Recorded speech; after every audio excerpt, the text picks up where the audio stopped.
Good morning, students. Welcome to one of the very important topic of macroeconomics, that is the concept of final good and intermediate good. Students, we have already noted the points related to this topic. Let's understand about the topic again. That final goods are those goods that are meant for final use and that will not pass through any more stages of production and transformation. Final good वो good है जिसको आगे और processing की कुछ ज़रूरत नहीं है, उसके आगे उसका कोई मतलब वैल्यू में कुछ चेंज होगा नहीं, उसको और एक बार बेचा जाएगा या प्रोडक्शन प्रोसेस में फिर इसका ऐड होगा, ऐसा कुछ है ही नहीं. सपोज आप आटा खरीदते हैं मार्केट से और घर में ला करके चपाती बनाते हैं, तो वही आटा हमारे लिए क्या होगा, फाइनल गुड होगा, because we are consuming it in our households. If we are purchasing a packet of bread from the market and we are consuming at home, that is one of the example of final good. अब घर में TV खरीदते हैं, लेके आते हैं, वो final good होगा क्योंकि वो हमारे यूज के लिए हम लोग यूज करते हैं. एग्जाम्पल भी दिया है यहाँ, sugar, milk, rice purchase by household, machines purchase by farm. Final goods में भी कंज्यूमर गुड्स और प्रोड्यूसर गुड्स, इसको फिर बाद में पढ़ेंगे. फाइनल गुड्स हो सकता है कंज्यूमर गुड होगा या तो प्रोड्यूसर गुड्स होगा. कंज्यूमर गुड्स कौन सा है, जो कंज्यूमर खरीदता है अपना सेटिस्फेक्शन के लिए, शुगर, शार्ट्स, पेन, नोटबुक. और कैपिटल गुड, यहाँ प्रोड्यूसर गुड लिखा है. Producer good is one type of capital good, और capital goods are also final goods that help in the production of other goods and services like plant and machinery. They are also the producer goods. यहाँ जो final goods में भी consumer goods और producer good. Producer good is one type of capital good. थोड़ा सा यहाँ आपको समझना भी होगा, कंज्यूमर गुड्स और यहाँ कैपिटल गुड लिखोगे. Capital good is one type of producer good. All the capital goods are producer goods. उसको कंसेप्ट को नेक्स्ट टॉपिक में बताएंगे भी.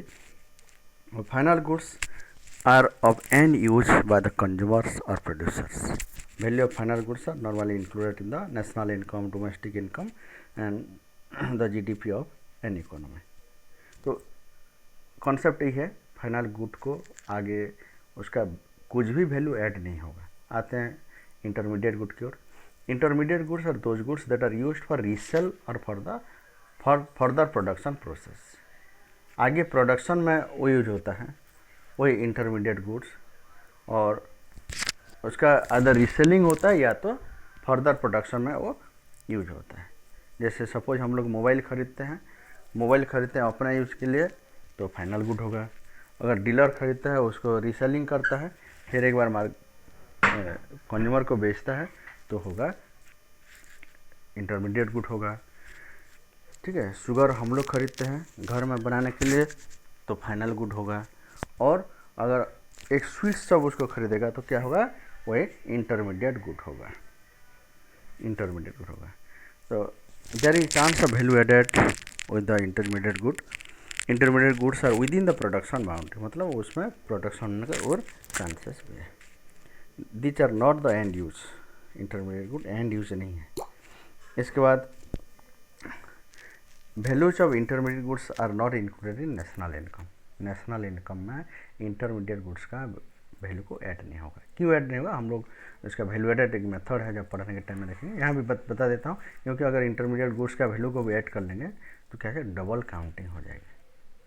ठीक है.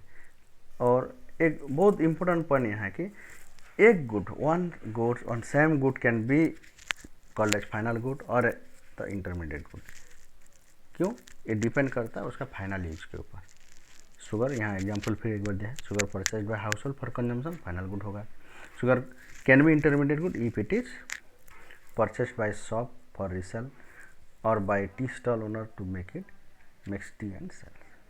मतलब है उसी शुगर 1 किलो सपोज हम लोग खरीदते हैं 40 रुपये मार्केट में, तो हम लोग घर में आके उसको चाय बनाते हैं, मिल्क में डाल के, जो भी हमारे अपने हिसाब से कंज्यूम करते हैं. और चाय दुकानदार उसको खरीदेगा, 1 किलो चीनी खरीदेगा 60 रुपये में, तो उसमें चाय बनाएगा, तो उसी शुगर 1 किलो का दाम हो जाएगा 150 रुपये, 200 रुपये भी होगा. ठीक है. वो डिपेंड करता है फाइनल यूज के ऊपर कि गुड फाइनल गुड है या इंटरमीडिएट गुड है। एक क्वेश्चन है, कैटेगरीज कीजिए। पेपर परचेस्ड बाय पब्लिशर क्या होगा, intermediate good, as paper use for further production. और वही पेपर घर में खरीदते हैं लिखने के लिए, तो वो हमारे लिए फाइनल गुड होगा। Milk purchase by household क्या होगा, ये फाइनल गुड होगा, क्योंकि there is no further production. Mobile sets purchased by dealer, intermediate good because he is purchasing for reselling purpose.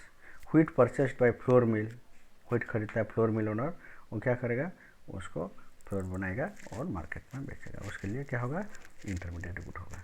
Coal purchase by house hold, घर में कोई अगर कोल से खाना बनाता है कोयला से, तो वो होगा फाइनल गुड होगा। Okay, thank you.